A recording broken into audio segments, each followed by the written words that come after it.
Hello, I'm your host, Giselle Gamby, and this is the Intuitive Pull Podcast, where together we'll embrace the plans we did not make yet, unfold businesses and lives that are so much greater in wealth in all ways than any business or life plan could ever achieve. My wish is that you make intuition your most trusted advisor. So buckle up, get present, and let's go. Welcome back and welcome to the new listeners. This episode is one of those types of episodes that I just have to record.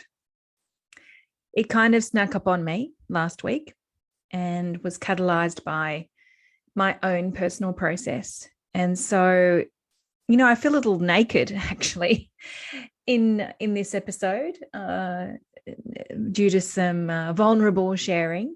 But as I said, I was absolutely pulled on Friday when it became really apparent to me that I had to record this episode. So I'm going to preface this episode by saying that this may be a little bit provocative to your ego, who likes things the way they are, especially around what you're attached to. Your ego might not like this particular episode. So I welcome you into having a very honest reflection time here, as I did last week. At the same time, it doesn't need to be harrowing or hard work. In fact, I felt quite excited and still feel quite excited by the awareness that I received. So this episode is based on the topic that we have an identity and we have different identities. And one of the identities that I became aware of last week, which actually was the first time I even saw it as an identity. Don't you love it? That's just one of the most difficult words for me to say. And this whole episode is based on the topic of identity. What fun. This is my story. This is me being a little naked with you. I have trouble sleeping, falling asleep. And which is a story I am now saying. I have a few wines at night after the kids have gone to bed, and those couple of wines help me fall asleep. In fact, I pretty much fall asleep straight away. And what's really interesting that I had a few wines last night, and this episode is so challenging my own stories because I fell asleep at 4:30 a.m. This identity that I am now seeing as an identity around drinking wine or having gin and tonics at night is really wanting to be freed. So up until some reflection time last week, I never actually saw it as an identity. I saw it as who I was. I love I love wine. I love gin and tonics. I love to go into my own cave once the kids have gone to bed. I'm a bit of a party girl too. And I, up until last week, just saw that's who I was or who I am. And then I realized, actually, what if I considered it? What if I stepped outside of myself and observed myself and considered it not as who I am, but as something that I do as part of my identity? It was the first time that I actually felt quite a detached sense that this is not who I am. And also, I was able to, ironically, own up to how attached I have been to this identity. And in that attachment, hey, there's no freedom.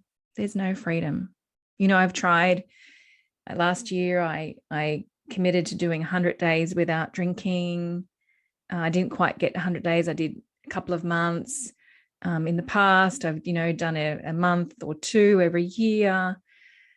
But it doesn't, let me say it differently. Freedom does not come from a different external reality, because I have experienced different external realities with, the couple of months last year and a month or two the previous years.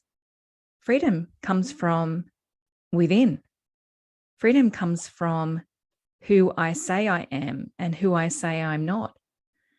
And of course, therefore, the external reality changes. But unless I address who I am being and who I am defining myself as, unless I identify that first, then really it doesn't matter what I do on the outside. I could not drink for a whole year and I would still have the same internal reality, which therefore would create, in the longer term, reverting back to not feeling free. So I asked myself, having seen, drinking wine at night, being a bit of a party girl in social occasions, I asked myself, who might I be without this identity? And that question actually created some excitement, which is a very different feeling to the feelings that I've experienced when I've made decisions to drink less or to not drink at all, made from shame and judgment. A very, very different feeling. And the interesting thing is, and this is a really important point, that when we make decisions from shame and judgment, because the decision is rooted in fear, our attachment to our identity actually increases. So I'll just say that again. When we make decisions from shame and judgment, because that decision is rooted or orientated in fear, our attachment to our identity actually increases. What we resist persists, right? So it's a very different experience when we make a decision from a place of observing that actually, I thought that's who I was, but it's actually an identity. And I'm called to see, who might I be without that identity? It's a really different feeling. And I want to honor a beautiful man who began coaching a couple of weeks ago, who had been listening to the podcast and was called into his own intuitive pools. And his process has actually, as I reflected to him last week, has actually been very generous in that it has made me question things. And so I know he'll be listening, so totally honoring you. Thank you. Thank you for showing up the way that you have. And so his identity had also been one that was extremely attached to alcohol, given the environment that he finds himself in with his work and with his friendships. He had 3 accidents over the years, and the third one was not so long ago. And thankfully, the third one wasn't as severe as the one before, that were really the wake-up calls for him. And he had tried to give up drinking the last few times, but this time he's now experiencing in his 4th or 5th week anniversary of having chosen to no longer drink for his life. He was explaining to me that it feels extremely different to how it had before. And he said this time, these are the actual words, I wrote them down. He said, I have a certainty and trust that I've never had before. I've had a certainty and trust that I've never had before. And there's been an effortlessness. And so we were speaking about, again, the difference between a decision that is orientated in shame and judgment versus a decision that's orientated in moving forward, in the question, who am I to be now that I'm free from this identity? The ego will perceive the experience of letting go of an identity as loss, right? oh, I won't have as much fun, or I won't be invited to parties, or, oh, how could I, just thinking about this man, how could I ever be sober in the environment that he finds himself in, which is, very filled with alcohol.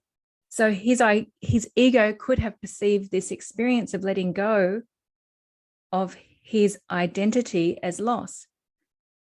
But do you know what's happened as a result? His soul has called him forward into this decision because his soul is ready for him to experience in his human form really massive growth, and joy, so much joy in the creative process. And so from a practical point of view, do you know what's turned up in his life? And we're just talking about in the last couple of weeks. It's the first time he is turning down work. And when we had our first conversation a couple of weeks ago, he was talking about how, in his judgment, he compares himself against other people, and he sees other people getting the jobs that he doesn't get. And then a couple of weeks later, the consequence of no longer being attached to that identity that he's lived with for a long time now, and being in that certainty and trust and experiencing this inner freedom, has created the consequence of his getting so much work now that he doesn't have the capacity for all of it, and he's turning it down. He was also asked to be on the cover of a magazine, and he put his rates up 50% higher last week, intuitively called into owning his value even more. And guess what? That was accepted. His rates, 50% higher rates, were accepted. In contrast to the ego perceiving that when we let go of an identity, that it means that we're going to lose out. In contrast to that, the truth is that when we put so much trust in ourselves, when we put so much certainty in the decision, and when we choose internal freedom as the first port of call, then this cannot help but influence external reality, which is a different way of thinking, because most people would think that when we have that different external reality, then we would feel free. Well, that's not true. We feel free first, and then we have a different external reality.